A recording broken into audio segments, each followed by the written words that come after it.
Welcome to Mini Stories,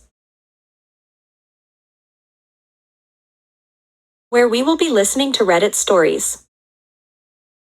My twin sister, while sitting 20 feet away from me, sent me a PM to my account about how I should kill myself. My mom smirked when I cried. I've been a long-time lurker here and I just need to vent about this because I am incredibly depressed and I feel alone. I went NC from my family when I first left for college at 18. It lasted 2 years and then it eventually went low contact because I felt guilty about not talking to them. My mom was extremely abusive. She would strangle us, punch us in our backs, etc. You know how it goes. She never physically abused us when our dad was around, but the verbal abuse was enough to make him consider leaving her. Because of this, I have severe depression and PTSD and I had to go on medical leave from college. My mom begged me to come home for around 2 months before I gave in. I missed having a family and I am so stupid for being weak and giving in. Since I've been back, my mom has been doing weird things.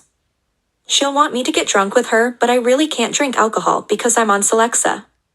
When I refuse to drink, she'll give me the silent treatment for a few days. I'm always getting the silent treatment and it hurts. Today my mom asked me if I wanted to just live here and not go back to school. That made no sense. Why would I want to not complete my education? Also, I don't like the constant silent treatments, so I don't like being here. I told her that I'd rather go back to school. She started yelling about how I can just go to the community college here. She started crying about how I didn't love her and my dad told her to stop being dramatic.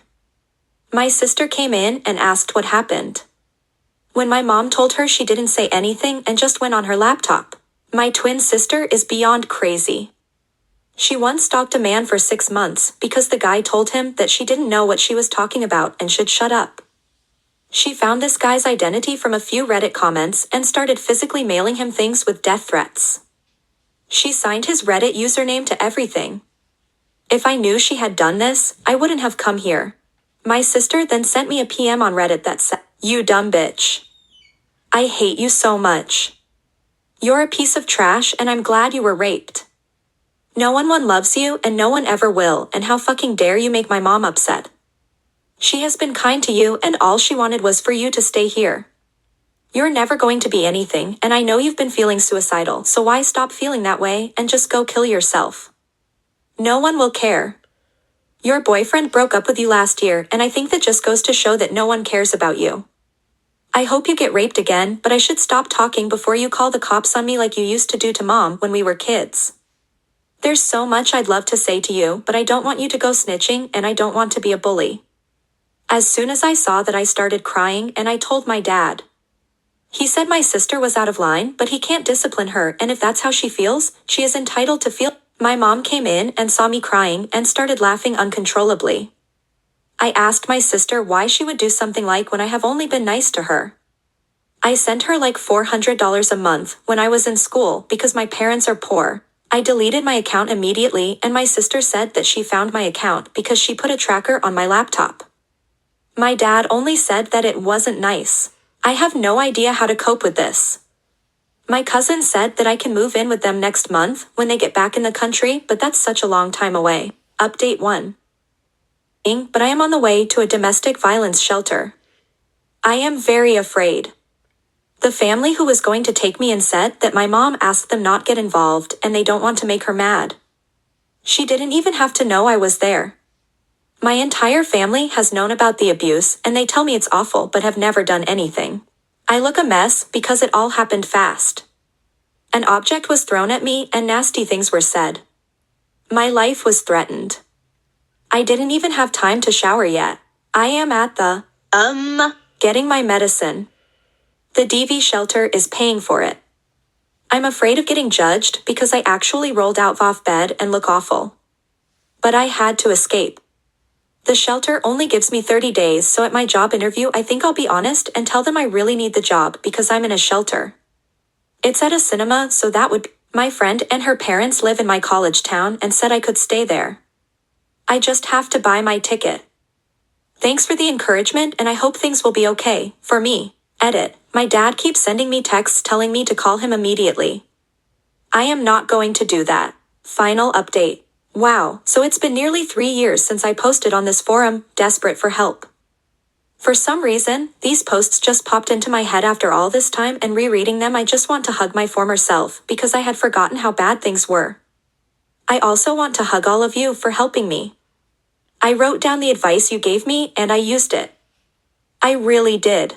I may be a little vague to continue to preserve my identity. So here goes the last update to this saga.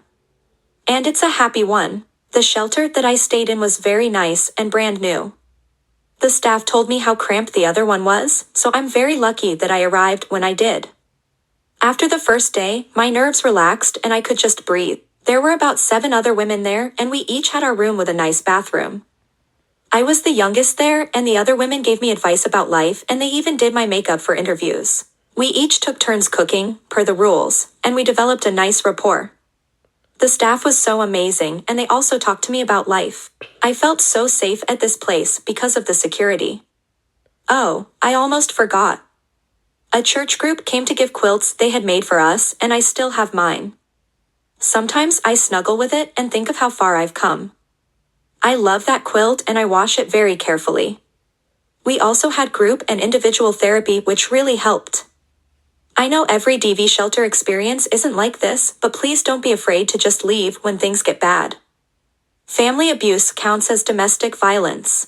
I was able to find a job that paid more than the movie theater offered, and I told them that I didn't plan on going back to school in the future. Yes, it was a lie, but there was no way I could afford rent by working at a movie theater. I decided to look for my own place instead of just staying with the friend that offered because I needed stability, and if things got bad, I didn't really have a support net and would have to start over. I had no reason to think things would go bad, but after leaving such a bad situation, I guess nothing felt secure for me. I rented a room and my roommate was never home because he was a truck driver. I didn't feel very comfortable staying with an older man I didn't know, but I had very few options. He was very nice, and because our schedules never aligned, we left each other. Goodbye. Notes since we couldn't do it in person. I still have his note. I did go back to school the next semester when my medical leave was over, but not at my original school. I felt like I needed a fresh start, and my family knew about the old school anyway, so I applied to different schools. I got into a great school. I told my story of everything I had survived in the essay. When my sister told me that I wasn't going to be anything, she was wrong. And I think she knew she was wrong in her assessment of me. I graduated this year and I have stability that I've never known before. Although I'm a few years older than I wanted to be when I graduated, I realized that sort of thing doesn't even matter, and the medical leave was beneficial. I just got engaged to a lovely man with a lovely family. They always tell me they're my family, and I'm so close with my future MIL. I had food poisoning for the first time a few days ago, and my fiancé left the house at 2 a.m. to get Pedialyte just to make sure I was hydrated. And when I felt like I was never leaving the bathroom, he told me was going to make lentil soup for me. I didn't have to ask or even say anything. When I was kid and vomiting blood, my mom told me to go back to sleep. It feels nice to be treated this way, and sometimes I catch myself saying, "You don't have to," when he tries to do something nice to me. Anyway, he has 6 siblings, and they're like the siblings I never had. I learned to value myself and put myself first. I wasn't loved a child, and so I do things for myself that I didn't get. No one made me feel special, so I do it myself. I make it a point to buy flowers for myself weekly. A therapist recommended this to me, and it makes a difference. No one cared that I was sick as a child, so I make sure that I rest and relax without disruptions when I'm sick. No one valued my personal time or space, so I have days where I don't even answer my phone and just spend time with myself. Things like that. Thanks again to everyone for helping me. When I made that last update, I was crying and I really didn't think I was going to be okay. I was headed to a shelter with a 30-day stay, and I thought there was no way anything beneficial could happen in 30 days. I was very depressed and hopeless, and I had no idea things would have gone in such a positive direction. Thanks for watching. If you like this video, like, comment, share, and subscribe.